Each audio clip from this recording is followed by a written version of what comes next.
Luke chapter 10 verses 25 to 37. Ang istorya diri nahanungod siyang isa ka makaluluoy nga tao. Luke 10, 25 to 37.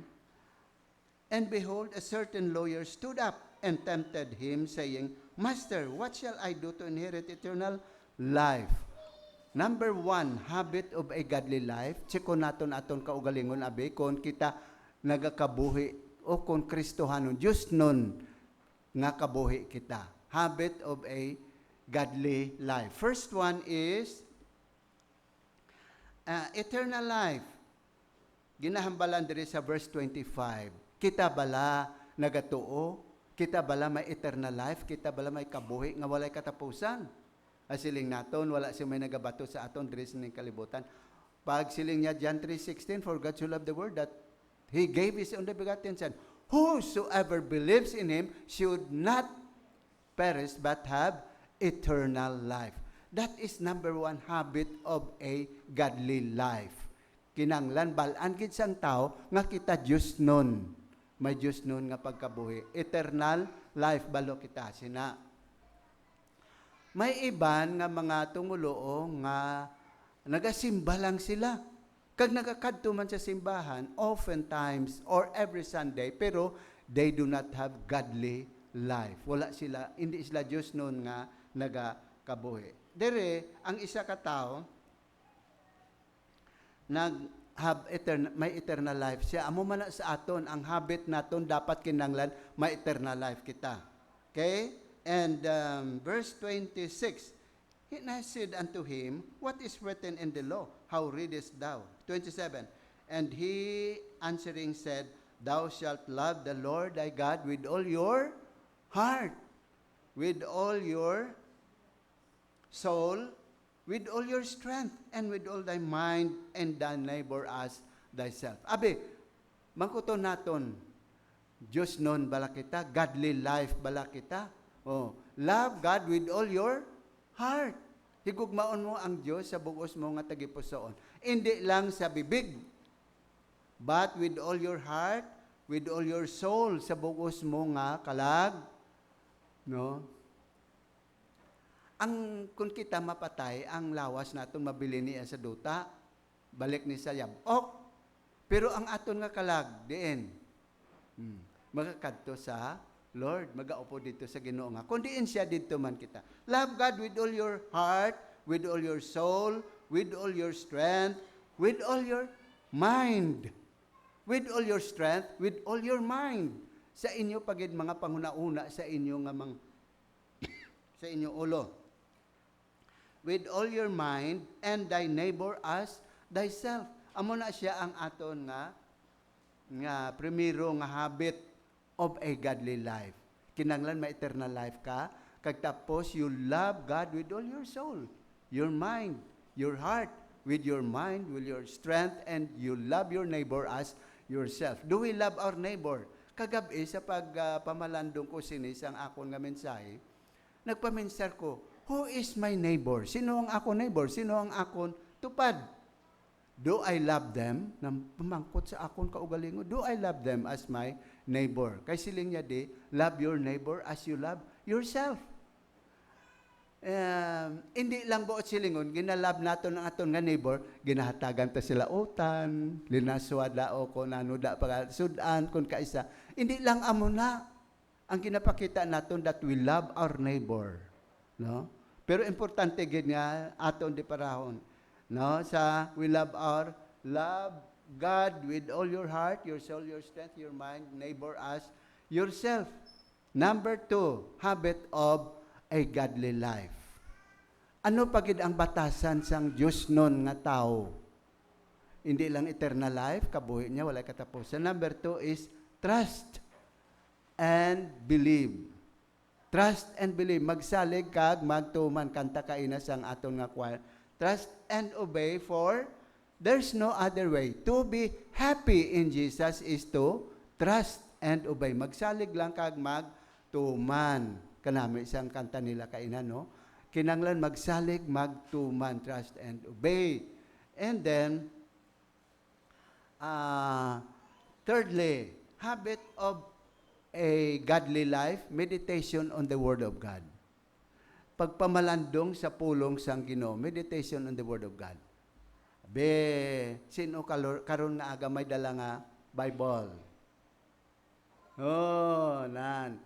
Meditation on the Word of God. Kung kaisa,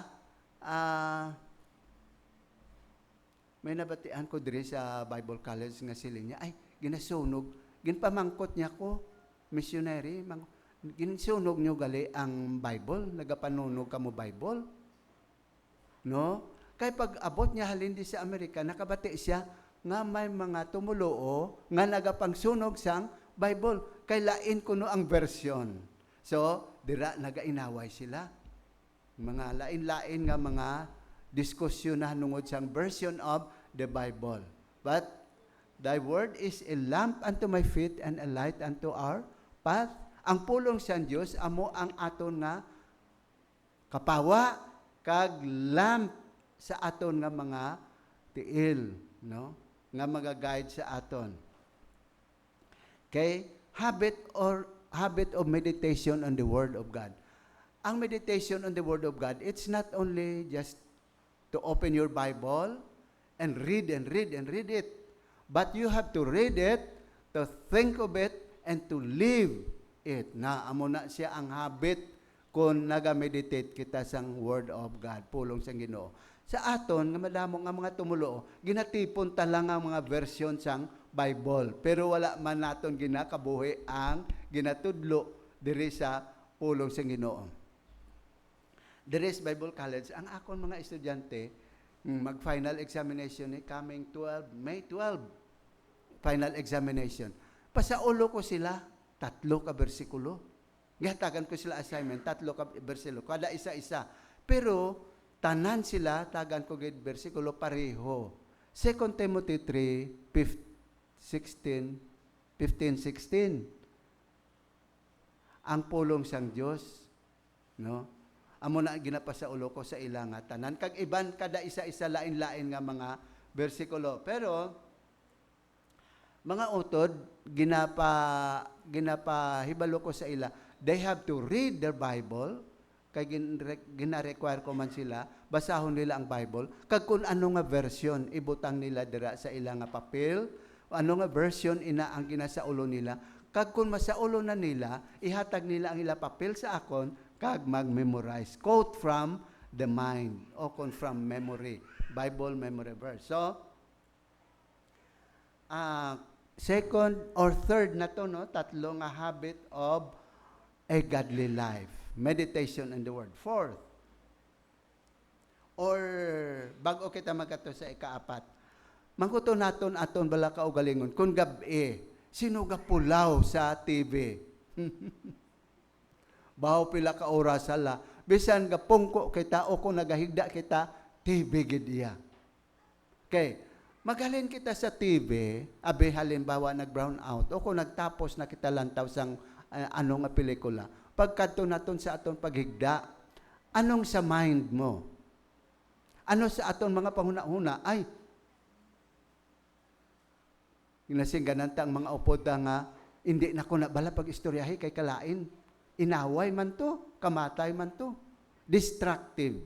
Amo na sa mind naton. Pero mga utod, mangkuto naton aton kaugalingon, have meditated on the Word of God. Pulong sang Ginoo. Siguro, madamo sa aton, nagapamalandong lang sa pulong sang Ginoo, diri lang sa simbahan. Wala na tagabasa sang aton Bible sa aton nga balay.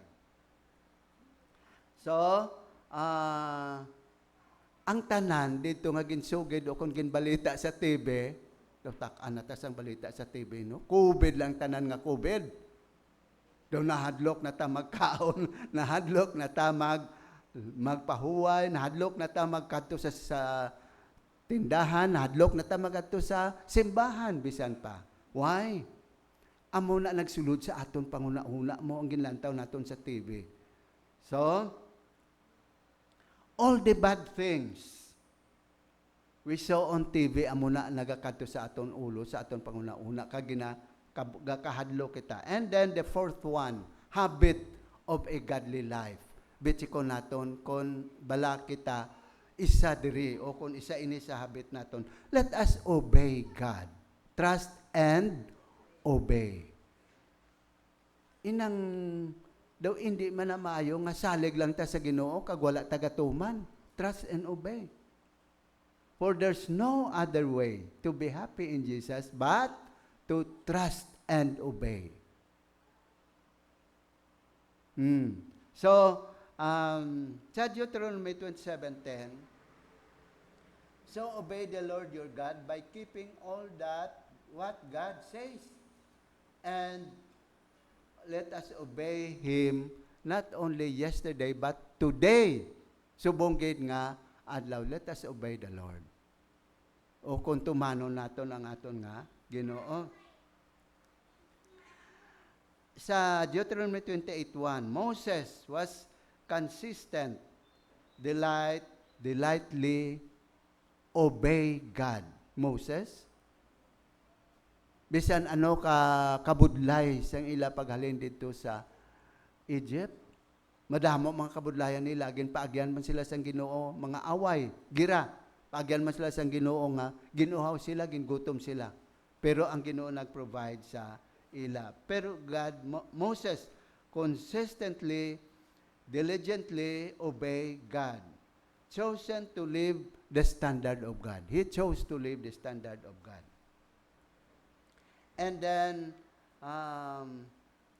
number 5, habit of a godly life. Habit of a godly life is dependence upon the Holy Spirit. Dependence upon the Holy Spirit. Makita naton diri sa ginbasa naton kaina sa aton nga sinabtanay, may 5 diri ka tawo. First, verse 30. And Jesus answering said, a certain man went down from Jerusalem and Jericho and fell among thieves. Certain man, isa ka tao, which stripped him of his raiment and wounded him and departed, leaving him half dead. Verse 31. But chance there came down a certain priest, pare, the way, and when he saw him, he passed by on the other side. Ginligaran niya man ining tao nga ginkawatan kagin sakit. Verse 32, and likewise a Levite, when he was at the place, came and looked on him and passed by on the other side. Ginligaran man siya ang sang Levite. Verse 33, but a certain Samaritan, as he journeyed, came where he was, and when he saw him, he had compassion on him. 34, and one went to him and bound him his wounds, pouring in oil and wine, and set him on his own beast, and brought him to an inn, and took care of him. Okay, may isa pa gidya. Pila to ka tawo na nagligad, kaginlantaw lang siya, kaginlagaran lang siya. Wala siya ginsapak. Pero ining good Samaritan, certain Samaritan, sa nagapanlakatan siya, when he saw him, he had compassion on him. Pagkakita niya sa tunga tao, may compassion siya, may kaluoy siya sa tunga tao. Bala kita, godly life kita, may kaluoy bala kita sa ibang nga tao. Pagalinamon kayo na dito sa balay, may mga tao nga naga-ulo aligid.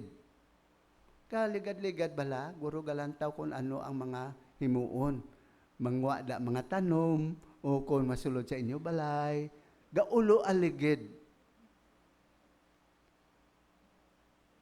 Ako na ulihin nagwaalin sa balay. And then, I saw them, 2 of them. Ning ko ano na ginahimo nila. Gaulo aligid sa balay, kag tapos nagalantaw-lantaw kung ano, nan. Mamensar ka, ay, kaano na sila man? Samaritan ka, as he journeyed, came where he was, and when he saw him, he had compassion on them. May compassion o kung may kabalaka kita sa ila, may pagigugma kita sa ila. No? Kung kaisa, hindi lang ang compassion naton sa aton nga miyembro sa aton nga simbahan.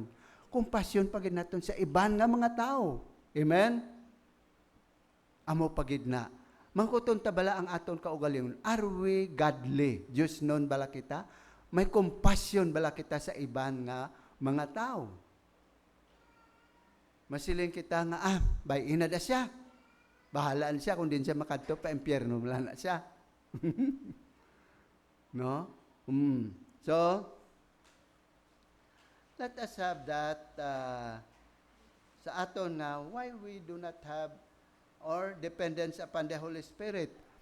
Kita, kung tumuloon na, kung Kristohano na kita, ang balaan nga Espiritu, nagpuyo na di sa aton. We are indwelt by the Holy Spirit. And after we are indwelt by the Holy Spirit, ginsealed kita sa ang balaan nga Espiritu. Kung ikaw tumulo, kung ikaw Kristohano na. So, hindi kita magsiling nga kung kita nagakabuhi nga Kristohano, tumulo, hindi kita magsiling nga we are in the habit of a godly life. Kung habit of godly life ka, o kung may kabuhi ka nga Diyos nun, may ginpuyan ka na sang balaan nga Espiritu. Puyan ka sang balaan nga Espiritu, kagin-sealed ikaw sang balaan nga Espiritu. Ang mga sulat bala, bag-o na siya magkadto sa aton, mag-abot sa aton, ginasilyuhan ina dira sa munisipyo, kag agod bagkadto sa imo, kag bag-o pag-ihatag sa imo. Ginsilyuhan ikaw sang balaan nga Espiritu. So, dependence upon the Holy Spirit. No? To teach us, to encourage us, magtudlo sa aton, to guide us, and to lead us. Ang balaan nga Espiritu. So, ikalima na siya. Ikaanom, giving to God and to others. Habit bala naton to give to God and to others? O kung aton bala ginakabuhi of a godly life, kinanglan, kung godly life kita, Diyos nun kita kabuhi, let us give to God and to others. Unahon ginaton paghatag-anay sa Ginoo kag sa iban nga mga tao. Give to God and to others. Ano sila niya? Give and you will receive. Luke chapter 6 verse 38. Give and you will receive. Maghatag ka, kag agod ikaw makabaton. Full measure, pressed down, full measure, ina balang napuno, pressed down, ginuyog-uyog paged, and then shaken together and running over. Amo na mga utod. Matingala kita kung kaisa, daw ay nagita kwarta, pero may nagapanawag sa aton. May nagahatag sa aton. Amo na, kay nga nag-give kita to God and to others. Kanami lang, no? May nagapanawag sa aton, kag nagahatag sa aton. Because you give first to the Lord and to others. Ginatagan mo ang Ginoo, ginatag mo sa Ginoo ang imo ikapulo, kag naghatag pagid ikaw sa iban nga mga tao. Okay. And then, you cannot outgive God. Hindi kita maka-outgive sa Ginoo, o kung hindi kita outgive God, hindi naton matupungan ang paghatag sa Ginoo. Abi nyo, kung maghatag kita sa aton ikapulo, lipay gid kita, o kung may peace of mind ka, no? May kalinong ka, may pagidait ka. May iban nga mga tao, let us check ourselves. At checkon bala naton kaugalingon. Ay iban nga mga tao, ginauna nila hatag, Sineco, Water District, no? Amugid na. Kay nga otdan man kita kung di ta kabayad, pero mga otod, unahon tagid ang Ginoo. Because you cannot outgive God. And God loves a cheerful giver. Kung naghahatag kita, malipayon gid ang Ginoo. Okay, abi nyo, malipayon lang na ang nagapanghatag da sa aton, o kung nagakolekta da sa aton, sila lang nalipay. Ang Ginoo gid labaw sa tanan. God loves a cheerful giver. It is more blessed to give than to receive. Maayo gid, blessed, more happy to give than to receive. Sa una daw, hindi amo na aton batasan, no? Mayugid ya nga hatagan lang kita nga hatagan. Pero subong yalain na. It is more blessed to give than to receive. Amen? Oh. Mga utod na may ginaya. And then, lastly, habit of a godly life. Forgiving others. Forgiving others. Ginapatawad nato ang iban nga mga tao. Kabudlay. Hasta subong, ako, may kontra ko, nga sa diin, daw siling ko, ay na-forgive ko naman na siya, pero gabalik-balik yapon sa akon. Mga utod, hindi gali na amo. Kinanglan, kung na-forgive naton ang tao, napatawad naton siya, forget about it. Kalimtan na siya. Pero hasta subong daw, hindi ko gin malipatan ang ginhimo niya sa akon. Depende siguro, no? So, dira balas, sa akon nga leksyon sa mga third year, sa akong klase. May duwa ka estudyante nga naga, bisan ka klase ko, hala, cellphone. Ginsaway sang isang nga iya classmate niya, uy, untatanan na, kay silmo, ga klase na si pastor. Ginampak niya ang isa diho. Naghibi, balos man isa hampak yaman. Pagkadason nga kita ay namon, kay siling ko, before ko bala nagtulog kagabi, igin pangamuyuan ta kamo nga duwa, nga magbalik kay kamo, mag-reconcile kamo. Kalain sina, nga kaklase ka sa ila, kaato bangay manda sila, kakusmuranay, kagdag hotek-hotek sa piyak, hotek sa piyak. Siling ko, abe, kay ang isa nagwa, ang isa nga naghampakanay, nagwa. Tingin mangkot ko ang isa nga nabilin, ready ka mag-forgive? Ready ka ayan mag-reconcile sa isa to nga kontra mo? Kakusmod. Hindi ko yan. Pro estudyante sa Bible College, third year na. Hindi ko yan. Kundi nagwa naman siya. Kahibi siya. Gwa siya. Magwa niya. Ang isa naman kin pamangkot ko, atong nagwa kayo na, nagsulod na, mangkot ko naman siya. Ready ka mag-forgive? Ready ka magpatawad sa iya? Bawo, hindi man. Day, may isa nga may cellphone. Kuday, kudakan mo sila karon ha? Mag-reconcile bala sila? Kuday, pa-reconcile ko sila, tindog sila nga doa, kadto sa tunga, kagin pa-reconcile ko sila nga doa. Yung kudakan man sa isa, lingko, kudake ha? Kudake, agon may ebidensya kita nga, nag-uliay na sila. Bawo, pagkadason nga meeting, amo mangyapon. Nga, siling nyo, forgive na kamo nga doon, nakaksanay na ganay kamo, nagkamustaanay na kamo, nga, nagasaway, panaway kapag yapon sa, kung ginasugid-sugid mo sa isa. Siling ko, ariyo, ang kudak yun, nagkaksanay na bala kamo, nagkamustaanay na kamo. So, sa sina nga mga bagay, sina nga diferensya, betrayal, ina balang pag magtraidor. Ato bangay kamo, kadlaway kamo, isa man kamo ka dorm, isang pagid kamo ka kwarto, sa dormitory, nga nagakontrahanay kamo. Betrayal. Amo na ang pinalain sa aton nga mga Pilipino, betrayal. Maayo lang kadlaw ta, sa kontrata, magtalikod gani, usapon naton. Ginalabo naton. O kung ginahanot naton. Betrayal is the most worst pagid. Napatawad ko naman na siya nga ang iyap ako ginasugid-sugid nga amonin. Mga utod, one habit of a godly life is forgiving. Lipatan na naton. No? Forgive. Ako ya daw hindi pa ko ka-forgive pero ginalipatan ko mala sa Ginoo. Amo na siling nila, pastor, bisan na forgive ko na siya, napatawad ko na siya, may bilin pa di. No? May bilin pa di. Sa aton amo man na. Kung may bilin pa sa aton nga tagipuson. Cast all your cares upon Him, for He careth for you. Itugyan lang tanan sa iya, because God cares for you. Nga aga bilin-bilin ka pa di. Sang kaakig ka init sa iya. Forgive others. Amen? Sa mag-asawa bala kong kaisa, may ara nga time. May ara gid na nga time nga gakabilin pa di. Masiling ka, na forgive ta na kalipatan ko na to, gaegali kay ara pa. You have not forgiven. Basi na forgive mo, pero hindi mo nalipatan. You have not forgotten. Mga utod,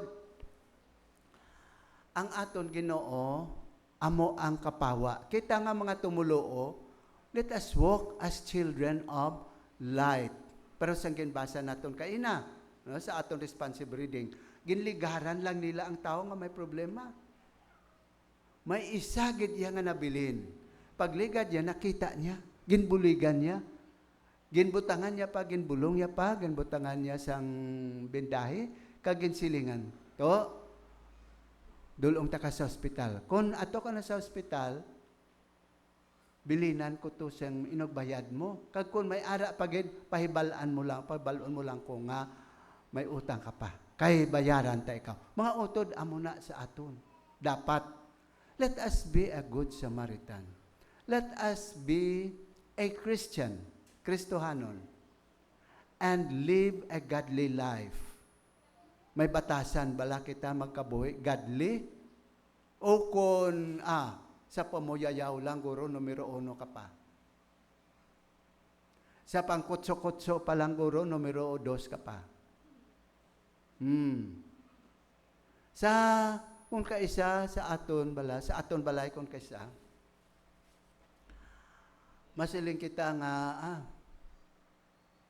Kristohano naman ko, sigurado na ko palangit ko, pero ang mga kontrata ginpatawad ta, o kung may kompasyon bala kita sa ila. Mga utod, habits of a godly life. Kinanglan may ara kita kabuhi nga Diyos nun. Nga kabuhi. Check up on abi naton, kung atong habits, pila to ka habits? 7 habits of a godly life. First, you have eternal life. Kabuhi nga walay katapusan. Hindi ka magsiling nga, simba-simba ka lang di, way ka pa kabuhi nga walay katapusan. Number 2 is, trust and believe. Trust and obey. And 3, meditation on the Word of God. Hindi lang tipunon mo ang tanan nga version sang Bible, kaya okay ka na. And then, obey God. Number 4, and number 5, dependence upon the Holy Spirit. Balaan nga Espiritu. Ang nagakontrol sa kabuhi ta. Control sa aton baba.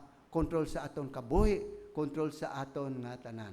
And 6, giving to God and to others. And 7, lastly, forgiving others. So, kabay pa ining 7 ka habits of a godly life, ara sa aton. Sino ayan makasiling sa aton? Ang 7 ini, ara na sa imo. 7 habits of a godly life. Sino masiling 7? Ara da sa iya. Sino masiling 6? Ara sa iya. Wala agad. Sino masiling 5 habits? 1. Baw nami. 2. Sino masiling 4 na lang? Ang habits. 4 man, baw. May kulang 3. And then, 3 na lang. Habits of a godly life. 3 may ara ka? 2? 1. Ano na? Dapat ang habit na to of a godly life, ara gisa to. Bisan hindi ng 100%. Bisan tunga na lang. Habit sang aton pagka-godly. Chiko naton ang aton kaugalingon. Halata balik-balik sa simbahan. Halata share sa iban nga mga tao. Gali kay kita sa lawayon man. Pero salamat sa Ginoo, hindi kita nagapasaway. Kay nagaano ka mo? Social distancing ka mo, da? Kamo 4, 1, 2, 3, 4. Dapat 3 lang. Sa isa ka. Anong habit naton of a godly life? Bala. No? So kinanglan, patinan ni naton ang mga habit of a godly life. Para sa tunggod sa Samaritan. Pero ang Levite, kag ang priest, kag ang isa pag ito katao nga nagligad sa iya, bayan lang siya. Nagligad sila sa lain nga dalan, bayan lang siya. Pero may isa gid mga utod, bisan isa lang sa aton nga 100% tani ang habit o kung batasan sang godly life, bisan is 7, 6, 5, 4.